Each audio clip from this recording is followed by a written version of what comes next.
ڕۆژ بە ڕۆژ نرخی پێداویستە سەرەتایەکانی ژیان لە هەرێمی کوردستان بەرز دەبێتەوە و گرانێکی شاراوە باڵی بەسەر بازاڕەکان هێرێمدا کێشاوە. کاسبکاران وڵاتیان ڕایان وایە بەجددی چاودێری نرخی شتومەک ناکرێت. ئەوە ژوای کردووە جموجوڵی بازار گەرموگوڕی نەمێنێت و مامەڵەی کڕیار و فرۆشیار لاواز بێت. تەنانەت هەر بازرگانیان فرۆشیارێک دەتوانێت بەرزی و نزمی بە نرخی کاڵا و خواردەمەنی و پێداویستەکان بکات. وڵای هەمووی حکوومەتی هەرێم بەرپرسە لێ هەتا بڕێت دەبێت زەی جاران بە 1950 بە 3000 چی معقولە ئاخرەوە هەرچی ڕۆژانەیە شتەکان گرانە برا ئەوە نانە شەشی بووە بە 1000 ئەوە بانزینە لە 400 بووە بە 1000 دینار گوناح نییە.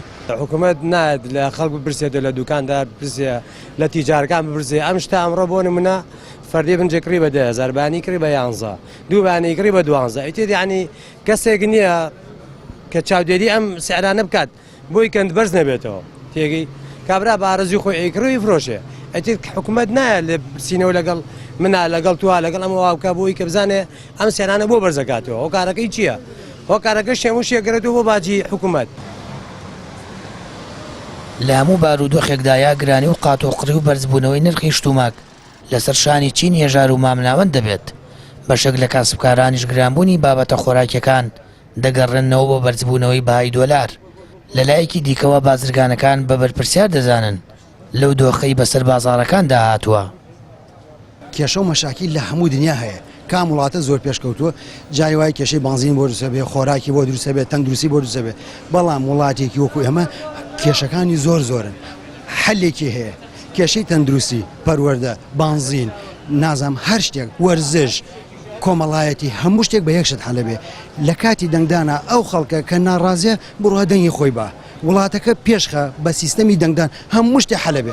لە بازاڕە گرانێکی بێلەزەت و بێ ناخۆش هەیە شتەکە هەیە بەڵام خەڵکی ناتوانێت دەستی بۆ بەدەوی کڕێ یعنی لە دوورەوە بە سێریەکە جموجۆڵی بازار زۆر سست و ناخۆش بووە ینی 2014 کە داعش هاو وەزعێکی ناخۆش بەسەر کورسانە هاو ئاوا بازار ئاوای لێ نەهاتەوە 2016 و هەموو قەیرانە هاو قەیرانەکان بەڵام ئەم جارە بەشێکی حکوومەت خۆی بەرپرسەلی.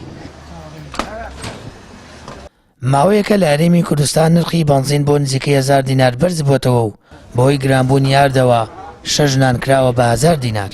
ئەمە جگەلەوەی بابەتەکانی دیکەی ئازوقا وەک ڕۆن و برنج و شەکر ڕۆژانە نرخەکانیان بەرز دەکرێتەوە.